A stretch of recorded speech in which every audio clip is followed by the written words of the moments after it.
Nicholas in San Cristobal, Mexico. Hey, Nicholas, what's on your mind today? Good morning, Tom. How are you doing? I'm well. What's up? Despite these times, I mean. Indeed. Which has all of us crazy.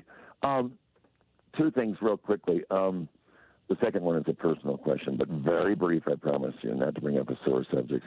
There's a very, my sister forwarded to me a Christian Amanpour segment of 18 minutes with Walter Isaacson interviewing Robert Pape, or Pape, P-A-P-E, a political scientist at the University of Chicago. Did you happen to catch that? I did not. Okay, I don't get her, but my sister sends me very recent stuff, so I'm sure you can find it. It's within the last day or two, I think.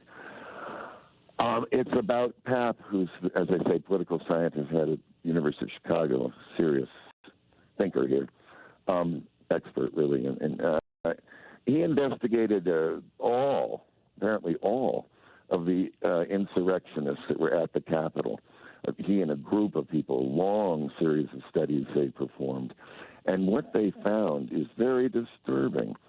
Number one, briefly, a huge percentage, half of all the people at January 6th were professional people.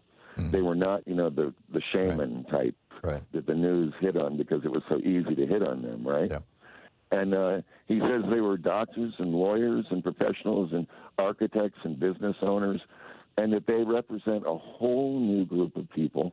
That's half of it. The other half is they found, which is I found to be very alarming, that there is almost as big a rise on the left of people who now accept and believe that violence is a viable part of political change, and are willing to accept violence. And I thought that, hearing that the left is now on board with violence is very disturbing. We all assume it's the right, of course. I would like to know who he's talking about when he says the left. I mean, is this the 1% who call themselves communists? I mean, who the hell is he talking about? No. He's talking about people left of center. Yeah. Or even center and left. Yeah. I'd like to see his methodology. Hundreds and hundreds and thousands of people they interviewed. Yeah. And they're finding that there is a big rise on the left of the belief that violence is going to have to be acceptable if we are to defeat the other side. I've seen the reports. Both the right and the left. It's crazy. It's getting crazy. Yeah. Yeah. I was very concerned. I think that when you have any kind of craze or fad or meme or whatever that sweeps the nation, it sweeps the entire nation. It doesn't, and this whole political violence, civil war thing is this is what Trump brought us. It's going to affect everybody, of course. He's the one who has fomented it all, according to everybody, left, right, center, everybody. They're all agreeing it was Trump who made this acceptable. Don't blame us. Yeah, I totally get it. So what was your question, Nicholas? And a quick question. Yeah, did you ever rethink your idea about the southern border? Which idea? You and I last argued about that. That Democrats should make a deal with the Republicans? Yes, I think they just did it.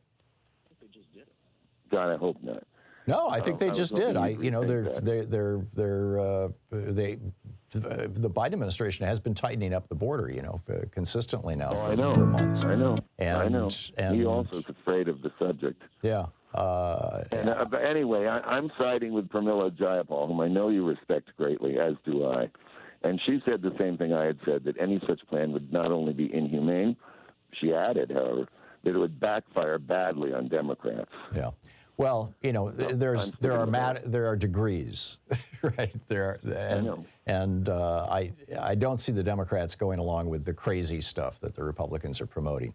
And it looks like this compromise deal that they worked out, that the Freedom Caucus is now foaming at the mouth about, is actually, fairly reasonable. So, yeah, I'm not I won't say I've reconsidered Nicholas. I think circumstances have changed, and I give credence to your objections. Nicholas, I got to move along. Thank you for the call.